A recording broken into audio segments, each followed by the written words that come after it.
now adding up the two accounts is a surplus. Right? So how do I get the BP back to 0? Of course, I can go back to point A. But if I only study one point of a curve, you don't call it a curve anymore, it's only a point. So therefore, right, I cannot let interest rate drop.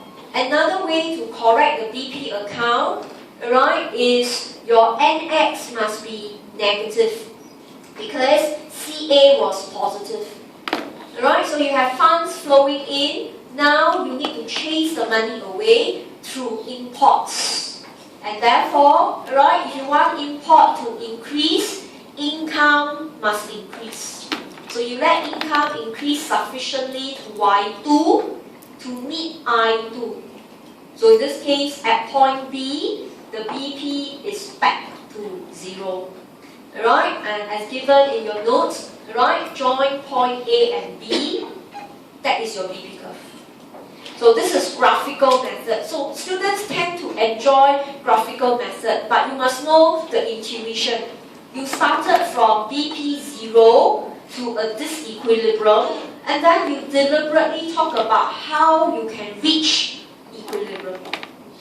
Alright, then from there, join up A and B, because the BP curve must contain only points that show BP is 0. Okay, the graphical method can also be used to discuss the slope. Okay, so let's look at this exercise question. Use the same point A, but now if M1 is large, alright, okay, you have a capital account surplus at A prime. Right, you need to increase income to increase import. But now if M1 is large, what is the effect on the slope on the BP curve? Okay, so this is what you do. I will draw to show you.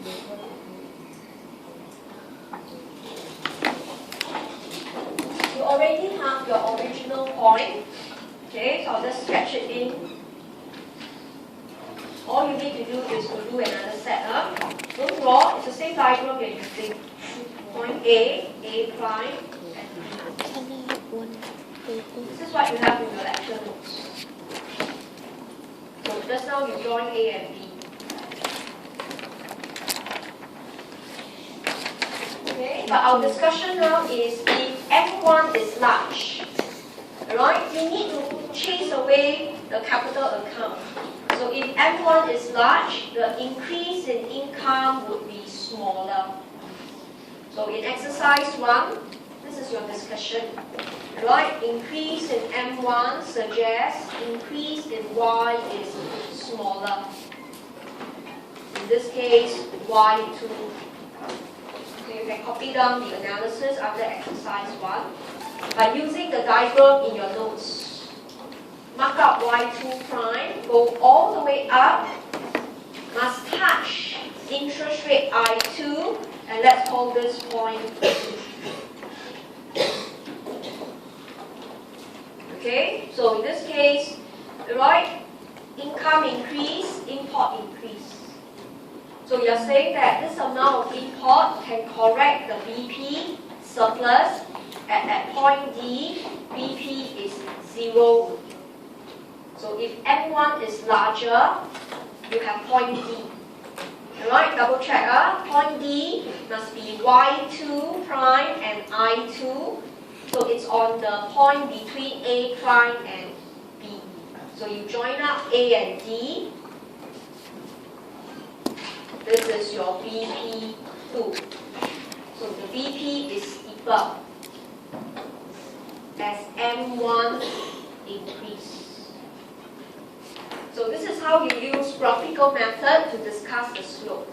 Previously, we used maths, say M1 and F. We just study the equation. But graphical method, you have to map it up. Alright, A prime is a surplus due to capital inflow. So you need to drive the money away through import. But if import is very sensitive to income, you only need a smaller increase in income. You can readily drive up this amount of money at point D. Right? So it's not difficult. You can go back and practice. And in this case, I let interest rate goes up. Okay, so now this is your chance to do. Take out a piece of paper. We're going to do exercise 2. So all these are quite simple. That's why I will not pause too long. But you have to get yourself trying out the question. So exercise 2, page 29. Now let's consider income increase. Okay, so take out a piece of paper, take out about a quarter of the page, put in your axis, somewhere in the middle of the diagram, pick a point A, I1, Y1, and assume BP is 0 then. So this is the standard step 1. So the question says now, let income increase, go to point A double prime, find the BP size.